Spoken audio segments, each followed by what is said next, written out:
Covey Leadership Center presenta Los 7 hábitos de las personas altamente efectivas, con el Dr. Stephen R. Covey.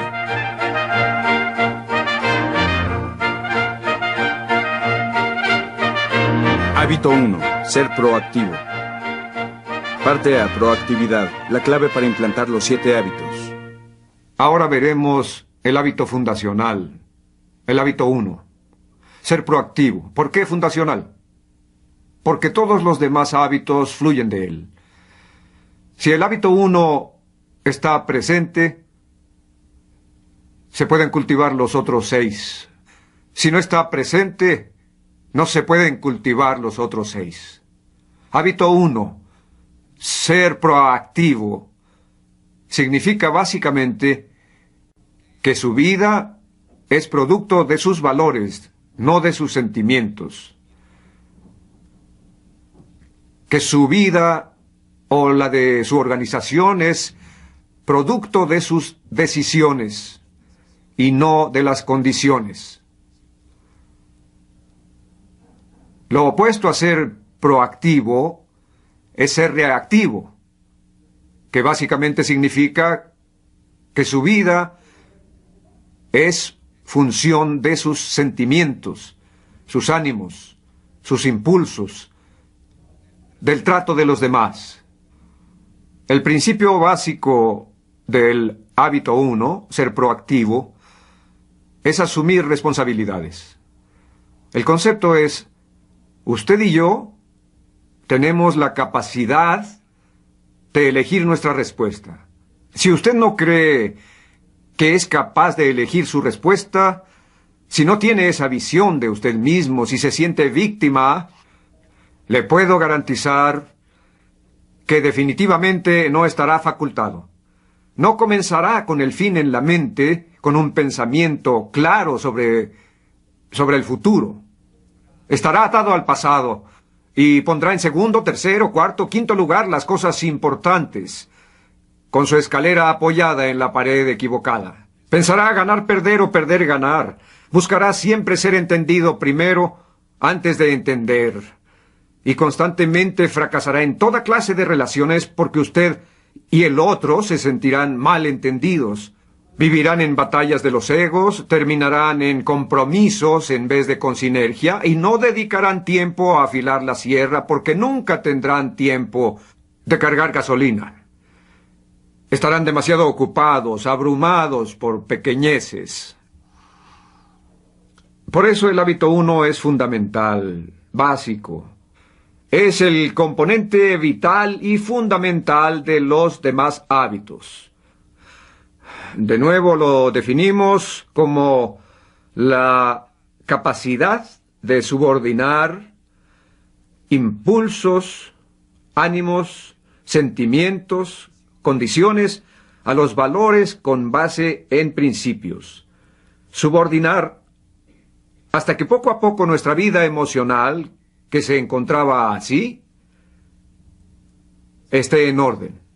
Podrán tener altas y bajas emocionales, pero habrá estabilidad, constancia en su naturaleza respecto a hacer y cumplir promesas a uno mismo y a los demás. Se puede tratar a los demás con amabilidad, sin capitular en las convicciones. Se puede comenzar a practicar con los otros hábitos que se construyen gracias a este. ¿Cuántos de ustedes se sienten mejor cuando el clima es agradable? Hay razones fisiológicas para ello. Se liberan endorfinas, sustancias químicas de la mente a través de la luz del sol. ¿Cuántos actúan mejor cuando se sienten mejor? Eso significa que somos reactivos a la cultura física. Si son gente proactiva, pueden sobrellevar el clima sin importar la cultura física. Y a través de irradiar energía positiva y de sonreír, también liberan endorfinas. ¿Y qué hay de la cultura social? ¿Cuántos se sienten mejor cuando los tratan mejor? ¿Cuántos actúan mejor cuando se sienten mejor? Esto es ser reactivo al clima social, a la cultura social. Si por dentro aprendiéramos a sobrellevar el clima social para poder ser consistentes en aquellas situaciones difíciles y adversas, perseguir propósitos que valgan la pena y vivir según principios o leyes naturales, seríamos proactivos.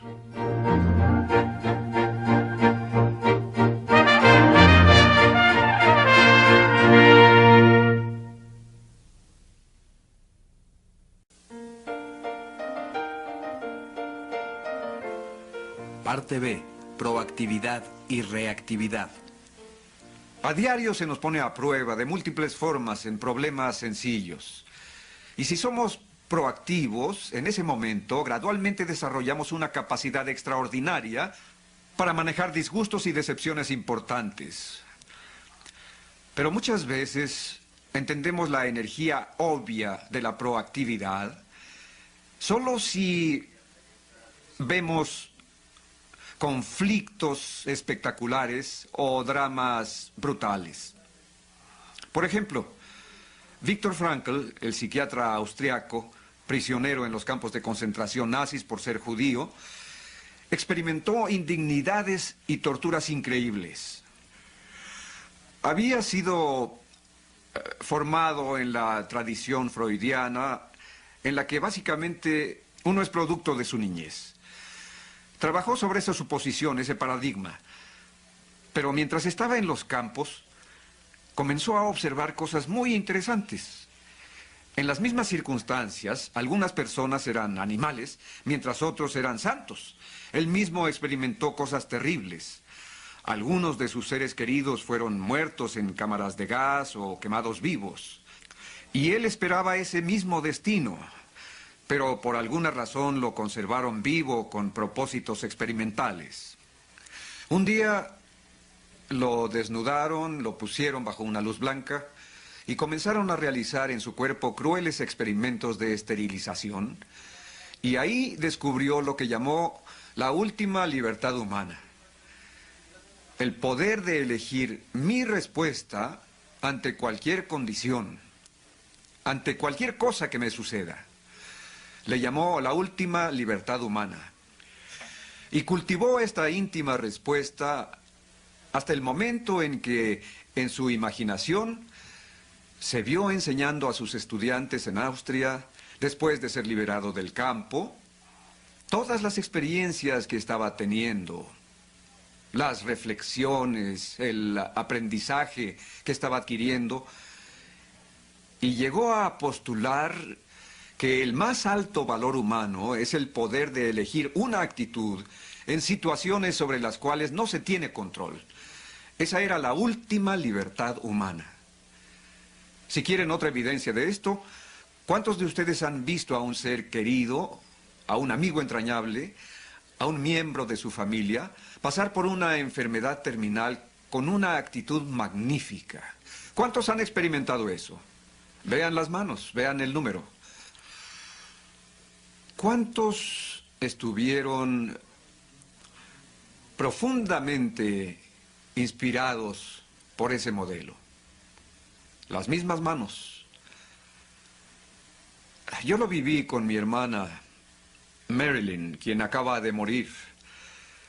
La noche anterior a su muerte me dijo: mi único deseo es enseñar a mis hijos y a mis nietos cómo morir con dignidad y con el deseo de contribuir y vivir la vida noblemente y con base en principios.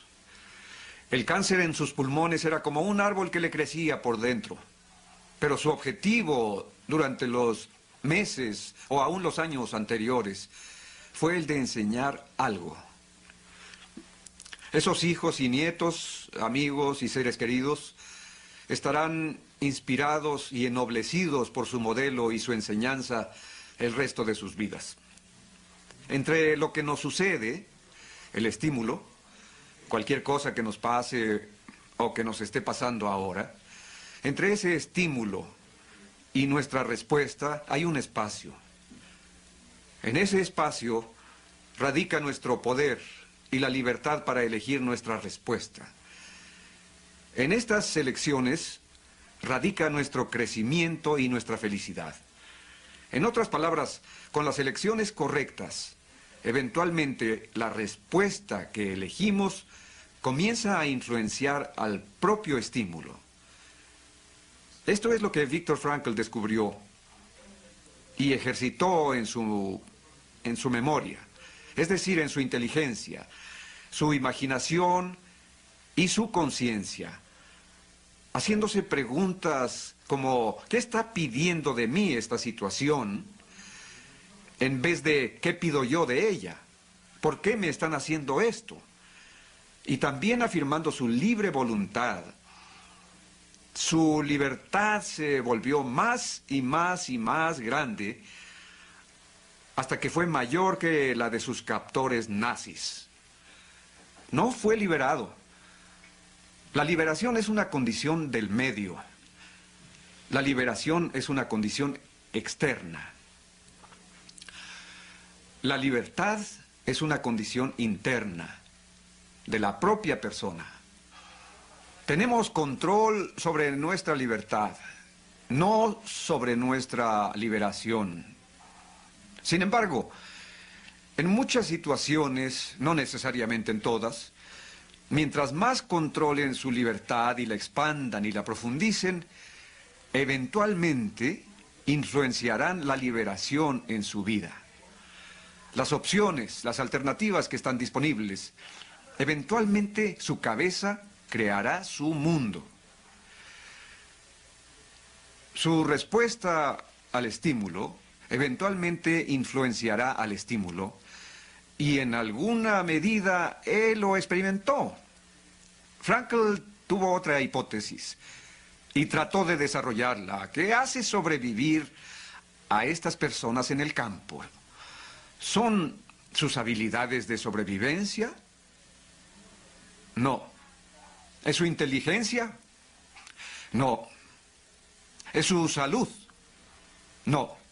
Esas cosas eventualmente se perdían.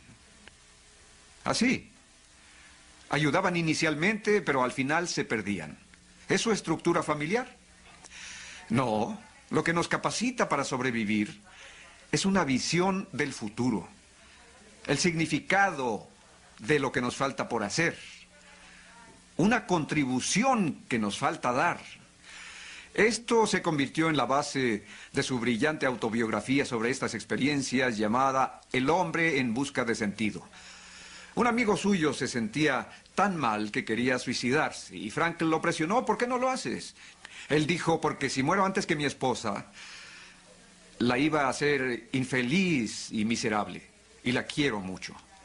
Eso solo le dio sentido para sobrevivir. Y para constantemente hacerse esta pregunta, ¿qué está pidiendo de mí la vida en esta situación? No permitan que las cosas sobre las que no pueden hacer nada interfieran con las cosas sobre las cuales pueden hacer mucho.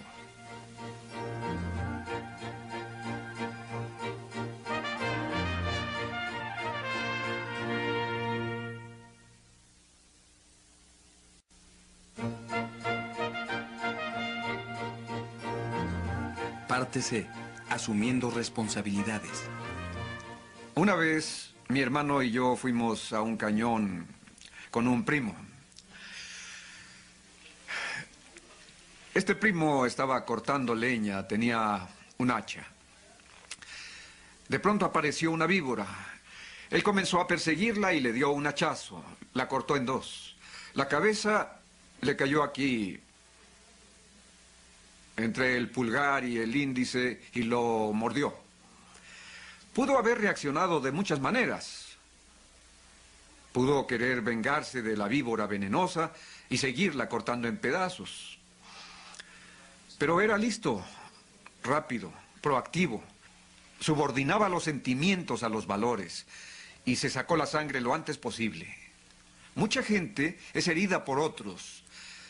Esta herida duele, pero la herida real es ir tras la venganza, ir tras la víbora. Eso es lo que lleva el veneno al corazón.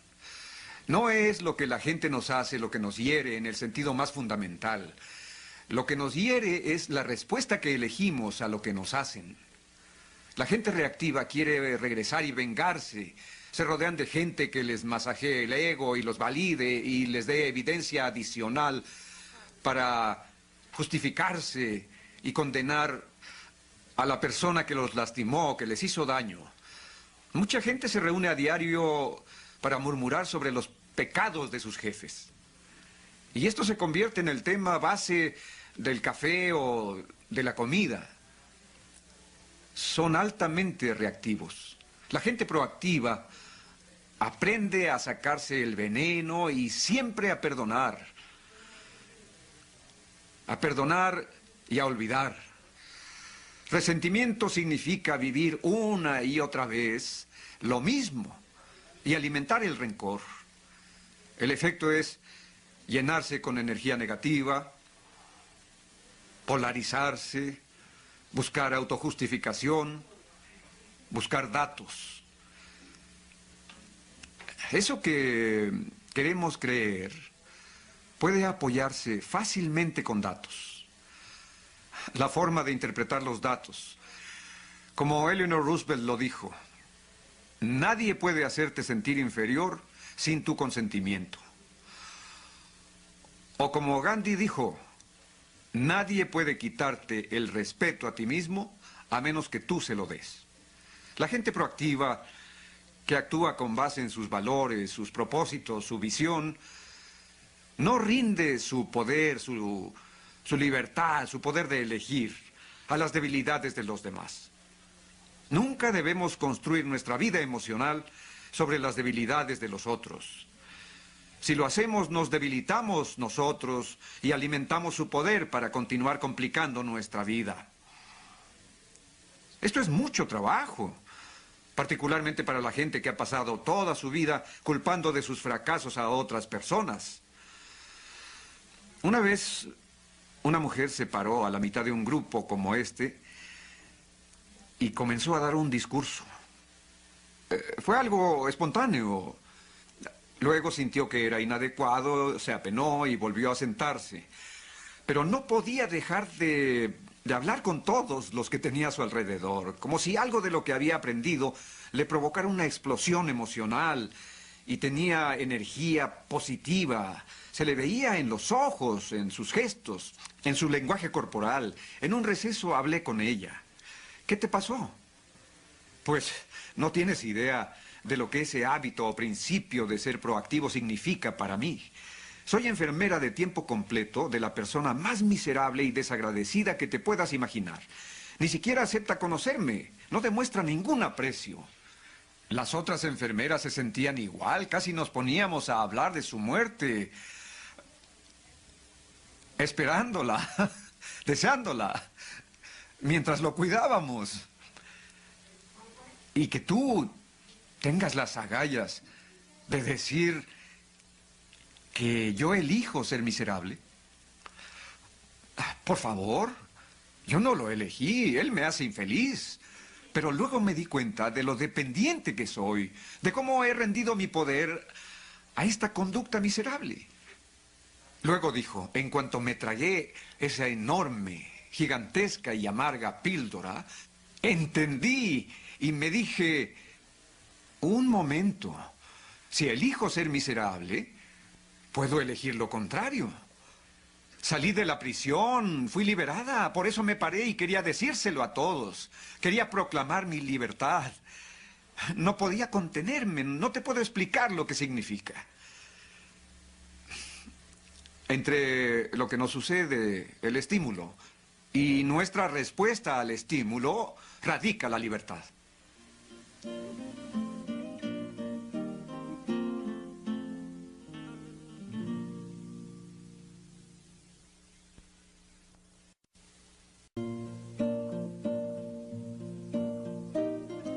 Parte de las 4 dotes humanas. La conducta y las acciones fluyen de nuestros paradigmas. La psicología determinista tiende a dividirse en tres áreas, tres campos. Determinismo genético, determinismo psíquico y determinismo ambiental.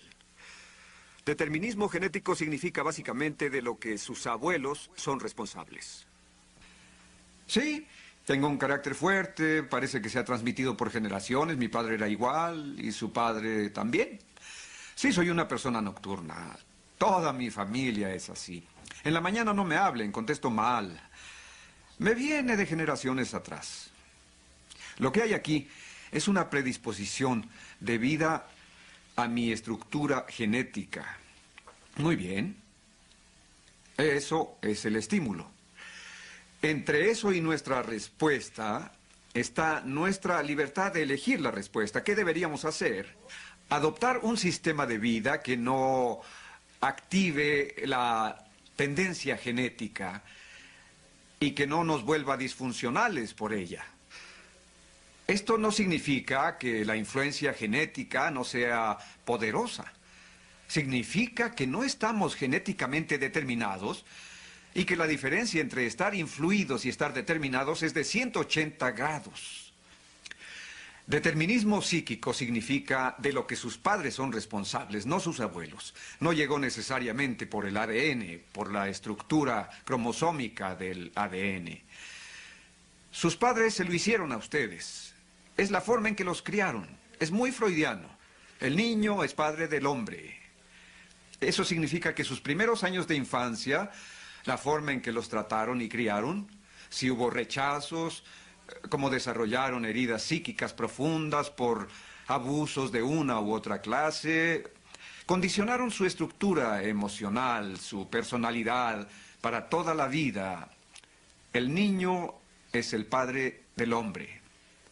Y aunque mucho hemos vivido ya a los 6, 7 u 8 años, no hay gran cosa que podamos hacer a esa edad. Determinismo psíquico. No hay ninguna duda de que nos influencia poderosamente. De hecho, en los primeros años de vida, hasta el autoconocimiento a los 7, 8 o 9 años, no hay separación entre estímulo y respuesta. Así que cualquier estímulo que llegó, tuvo cualquier respuesta. Y las cicatrices psíquicas están ahí. Las tendencias genéticas están ahí. En cuanto empieza el autoconocimiento, hay separación. Este espacio, esta libertad, este poder de elegir. Esas tendencias todavía están ahí. Estamos muy influenciados por fuerzas genéticas y psíquicas. Ahí están. Pero se tiene este espacio. Podemos comportarnos de manera que se borren las tendencias, o si no borrarlas, subordinarlas, eclipsarlas, vencerlas como no funcionales. Pueden estar ahí en algún grado. Quizá pudieran borrarse a través de diferentes terapias. El punto es que aún se tiene la libertad de elegir. Aunque sea difícil, hay que trabajarlo. Aunque sea producto de un condicionamiento, soy el programador que elijo mis respuestas a ese condicionamiento. Determinismo ambiental. Básicamente significa que su pareja es responsable, su jefe es responsable, su cultura es responsable. El determinismo ambiental abarca todo el conjunto de influencias culturales externas. De nuevo, sin duda que estamos influenciados por estos factores, razón por la que necesitamos concientizarlos, pero que no sean determinantes. Por ello, el hábito 1 es el hábito de la visión personal. Pueden elegir su respuesta, ejercitando esa libertad. Ese poder de elegir, el más alto de los poderes. En ese espacio hay 4 dotes humanas: autoconocimiento, imaginación, conciencia y voluntad independiente. Frankl lo descubrió. Pudo mirarse a sí mismo en una situación extrema. Una compañía puede ver su futuro. Por ello dicen que la visión es la esencia del liderazgo. Y la habilidad de crear una cultura alrededor de esa visión genera un compromiso hacia esa visión que es común a todos y les permite ejercitar colectivamente su imaginación.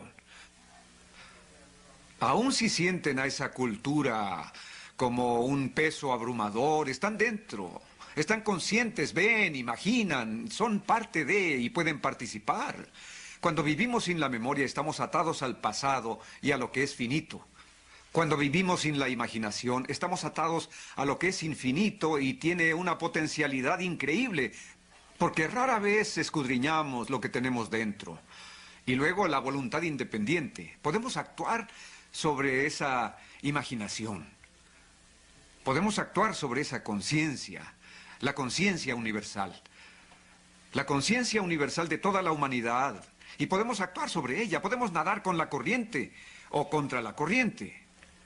Se necesitan las 4 dotes humanas para optimizar. El autoconocimiento no es suficiente. En mi opinión, se enfoca demasiado en la exploración constante de nuestro pasado y nuestras cicatrices psíquicas y sociales. No es que no sea útil y de ayuda. Creo que lo es.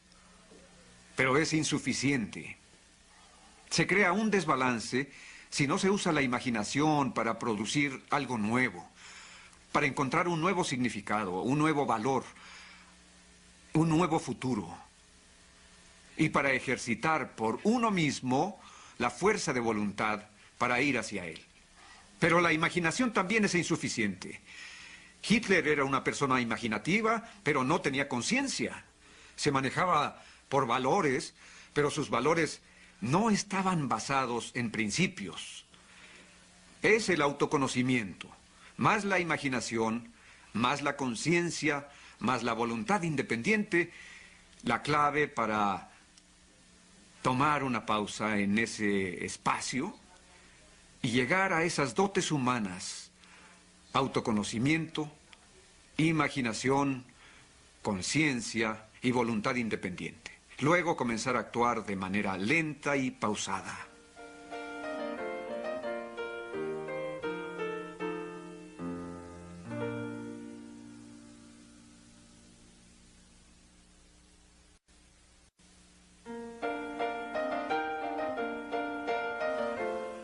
Parte E. Círculo de influencia. Se puede descubrir la naturaleza proactiva o reactiva de una persona escuchando su lenguaje. Es como una huella digital. Se ve dónde está el control, si está dentro o fuera. Sí, yo no puedo hacer esto, yo tengo que hacer esto. Un estudiante me dijo: discúlpeme por faltar a clases, tengo que ir a jugar tenis. Le dije: ¿qué? ¿No acabamos de hablar de que el lenguaje de una persona proactiva es yo elijo, yo prefiero, sí, no, yo lo haré? Y el lenguaje de una persona reactiva, tengo que, debo, si tan solo, no tengo tiempo, siento que no tengo capacidad. Mira los problemas que tengo encima. La gente que necesita esto no está y seguramente ni van a venir. Estaba diciéndole eso cuando dijo: discúlpeme por faltar a clases, tengo que ir a jugar tenis. Le dije: ¿qué? Tengo que ir a jugar tenis. ¿Tienes qué? Tengo que ir. ¿Tienes que ir? ¿Tienes que ir? Sí. ¿Y qué pasa si no vas? Me sacan del equipo. Me parece una consecuencia natural. Si no vas a los juegos, no puedes estar en el equipo. ¿Qué pasa si no vienes a mi clase? No lo sé. ¿Cuál es la consecuencia natural si no vienes a mi clase? No lo sé, porque... piensa. ¿Qué pasaría si no asistes a mi clase? Pues... no me sacaría, ¿o sí? Esa sería una consecuencia social. Es artificial, no natural. Si no participas, no debes estar en el equipo. En un equipo de tenis eso sería natural. Pero ¿qué pasaría si no vienes a mi clase? No aprendería, exacto. Sé que en tu lugar elegiría ir al juego de tenis. Pero nunca digas, tengo que hacer algo. Tienes el poder de elegir. Entonces dijo, elijo ir al juego de tenis y perder mi clase. Siempre trabajamos con un análisis de consecuencias alternativas y luego elegimos las acciones. Recuerden que pueden elegir sus acciones, pero no pueden elegir las consecuencias. Estas son gobernadas por leyes o principios naturales. Algunos pueden estar en ambientes gobernados por valores y reglas sociales y pueden tener que tomar decisiones difíciles, ya sea convertirse en catalizador de algún tipo de cambios o buscar en otra parte, especialmente si han afilado la sierra profesional y personalmente y tienen toda clase de opciones porque no son económicamente dependientes, sino económicamente independientes. Eso no significa fortuna, significa que tienen el poder de producir suficiente riqueza para sus necesidades y las de su familia. ¿Por qué? Porque sus habilidades no están obsoletas. Piénsenlo así. 2 círculos. El círculo exterior más grande es el círculo de preocupación. Las cosas por las que se preocupan, las que les inquietan. Pero luego está el círculo interior, pequeño, que son las cosas sobre las que tienen influencia. ¿Dónde enfoca la gente proactiva sus energías? ¿En cuál círculo? ¿En el interior? ¿Dónde enfoca la gente reactiva sus energías? En el exterior. ¿Por qué? Porque son víctimas. Miren esta persona con la que tengo que vivir. Miren cómo mi jefe me ha frenado mi carrera. Él dice que tiene criterio amplio, pero no es cierto. Miren a esos niños, me están volviendo loca. ¿Por qué eliges volverte loca? Pues, ¿qué más puedo hacer? ¿Qué más puedes hacer? No lo sé, piensa. No lo sé, piensa. ¿Qué otras alternativas tienes en vez de volverte loca? No lo sé. Piensa más. Creo que podría reconstruir mi relación con ellos a un punto en que pudiéramos llegar a acuerdos de disciplina. ¿Qué alternativas tienes? Tienes el poder. Siempre trata a la gente como si fuera proactiva. Mientras más irresponsables son, más les enseñarás sobre su habilidad de respuesta. Siempre trabaja en el círculo interior. Es algo maravilloso. Es inevitable, inevitable que si trabajas en el círculo interior, este crece siempre. ¿Por qué? Porque la energía ahí es positiva.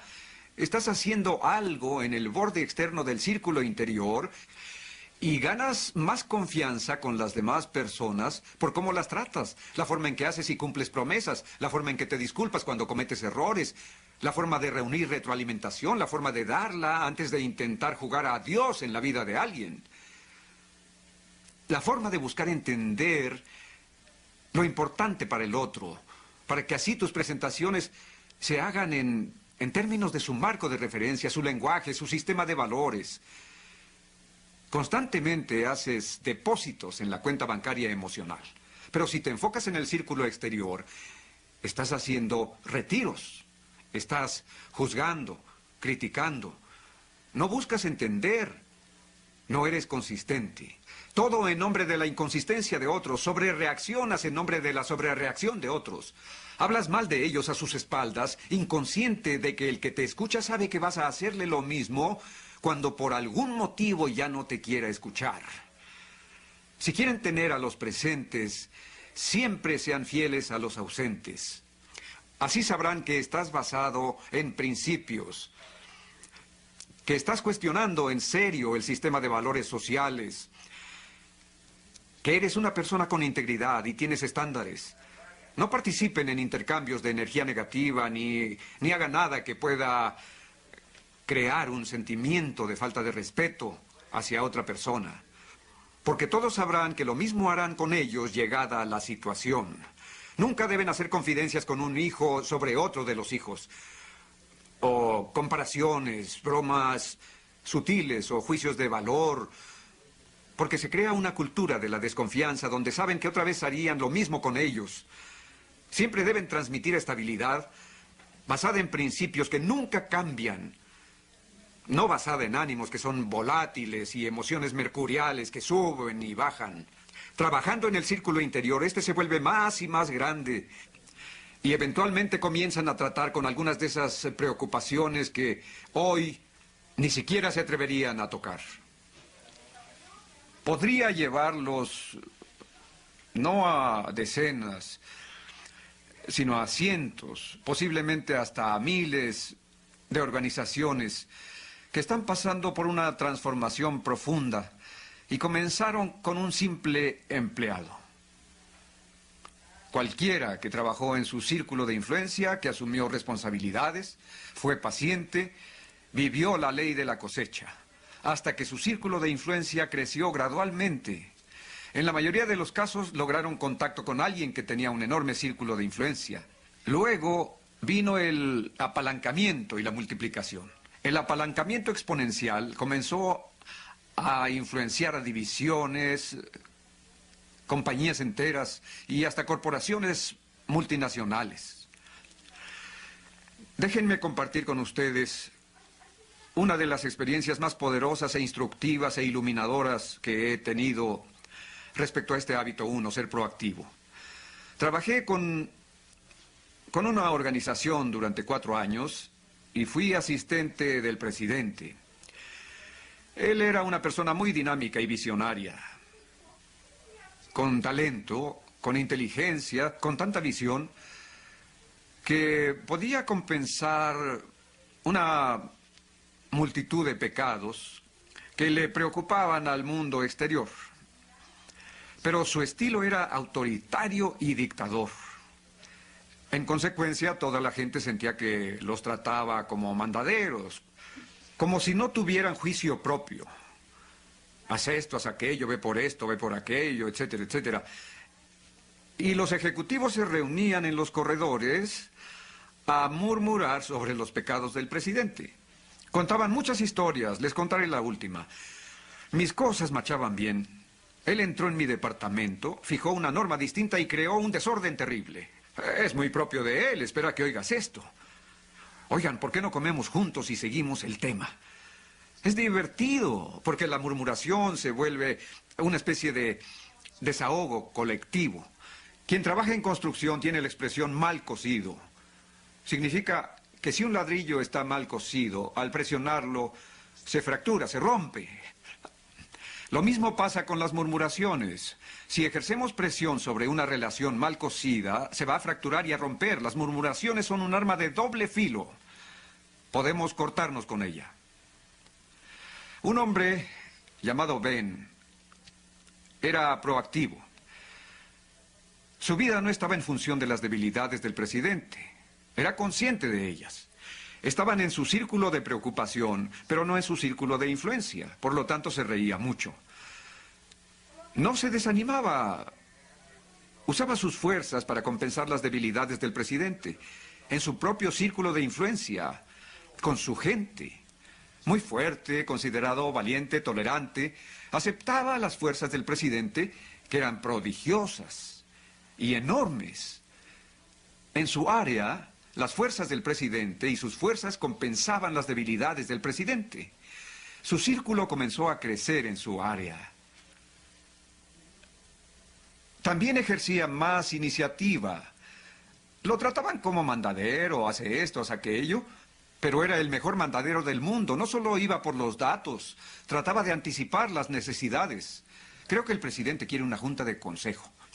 Voy a llevarle los datos, el análisis de los datos y las recomendaciones basadas en ese análisis, y voy a ponerlos en forma de presentación. El presidente me decía, Ben es increíble, es asombroso, mira lo que hizo. Le pedí que consiguiera esto y se anticipó a mis necesidades. Lo analizó, Desarrolló recomendaciones alternativas, llegó a una conclusión y la redactó en una forma en que puedo presentarla al Consejo. Voy a pedirle que él lo haga. Círculo de influencia. Siguiente junta. Haz esto, haz aquello, ve por esto, ve por aquello. ¿Ven? ¿Qué opinas? ¿Qué creen que las mentes reactivas hacían en los corredores ejecutivos? La gente reactiva siempre busca evidencias. Apuesto a que hay una especie de favoritismo aquí. El problema es que Ben los trataba igual que al presidente. Después de 4 años, vi a Ben convertirse en el número 2 de la organización. Su círculo de influencia se hizo enorme. Incluso el presidente no hacía ningún movimiento sin la bendición de Ben. Y Ben tenía cultura, entendía la cultura. Así, la debilidad del presidente, en estilo, se compensaba por la fuerza de Ben en los temas culturales. Así que los juicios del presidente sobre cómo implantar su visión, actualizar su visión, se fortalecieron. Asombroso, ¿no?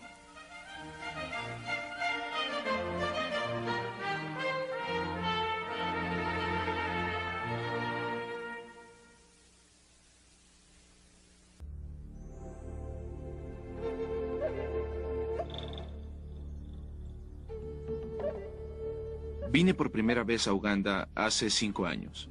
Mi plan original era estar 1 año fuera antes de entrar a la escuela de leyes. Vi mucho sufrimiento y pobreza aquí. Y casi sin darme cuenta, me fui involucrando en diferentes actividades una tras otra, así que decidí quedarme.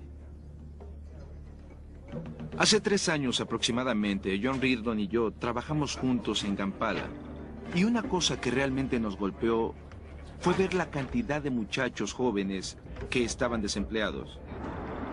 Tenían alrededor de 16 años y carecían de recursos para seguir estudiando. No tenían ninguna clase de guía. Conocimos a un par de ellos y les preguntamos qué les gustaría hacer. Nos contestaron pertenecer a un equipo de fútbol.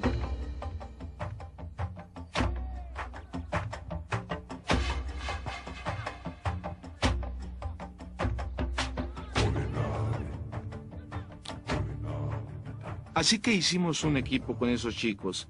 Les pedimos que trajeran a sus amigos y les dijimos que entrenaríamos a determinada hora en cierto lugar. Eso funcionó durante un tiempo. Un día los chicos vinieron y nos dijeron que tenían a su entrenador y que querían que lo conociéramos.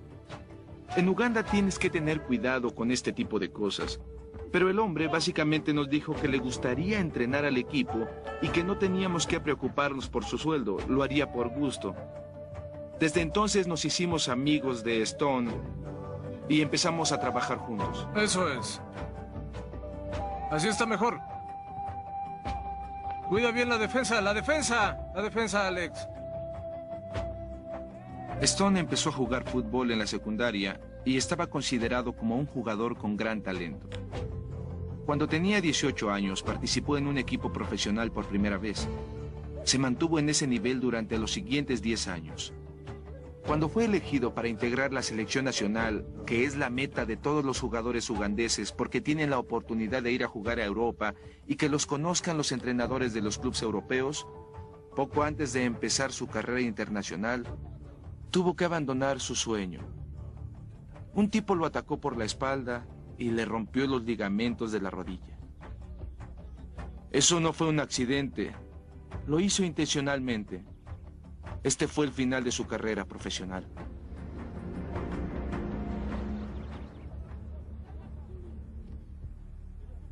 En un país donde la venganza es algo extremadamente común, donde 16 años de guerra y corrupción han estado centrados en la venganza, Stone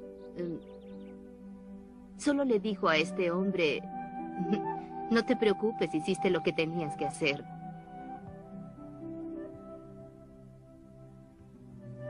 La capacidad de Stone para perdonar a este hombre, después de haber arruinado la carrera por la que trabajó durante tantos años fue realmente notable. Sabíamos que la integridad de Stone era justo lo que estos muchachos necesitaban para darle algún sentido a sus vidas.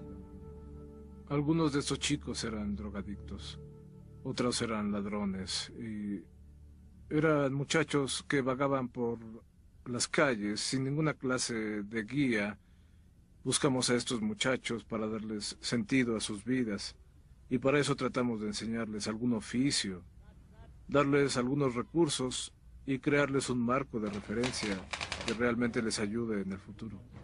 No los vemos como futuros futbolistas, ese no es nuestro objetivo. Lo que queremos es que sean buenos ciudadanos, que tengan confianza en ellos mismos y sobre todo que esas herramientas los ayuden en el futuro.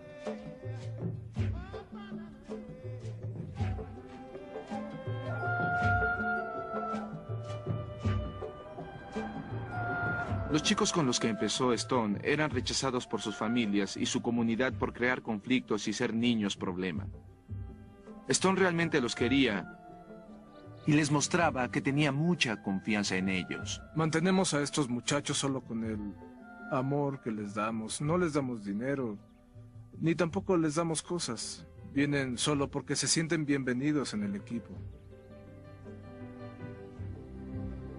Es el amor lo que hace todo.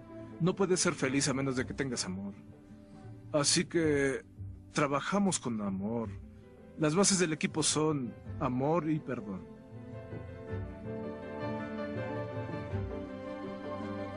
Cuando Stone les enseña lo que es el amor y el perdón, ellos a su vez lo enseñan a sus propias familias. Ellos aprenden a querer a las personas que los rodean y aprenden a perdonarlos.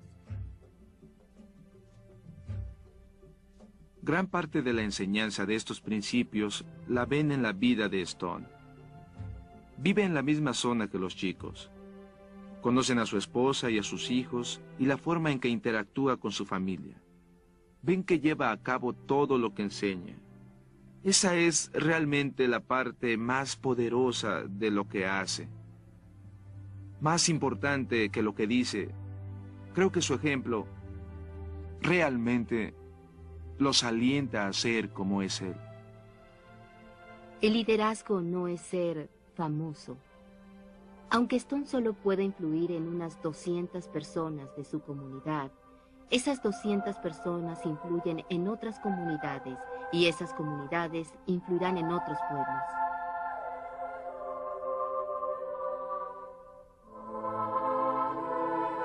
Estamos tratando de enseñarles cómo guiarse a ellos mismos, cómo ser responsables.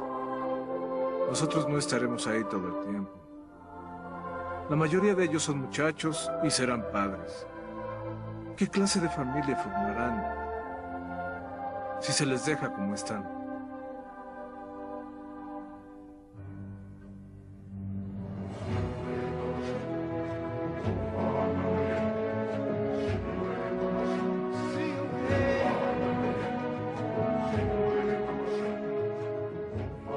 Tratamos de decirles que no hay nada que no puedan hacer. Es con el trabajo que todas las cosas se vuelven posibles. Tu vida solo depende de ti. Lo que tengas en tu mente es lo que va a moldear tu futuro, es lo que serás.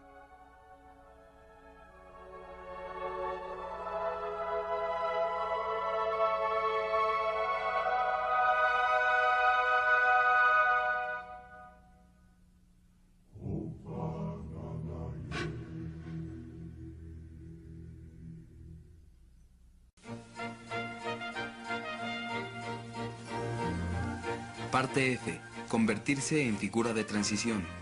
Alguien llegó una vez a decirme,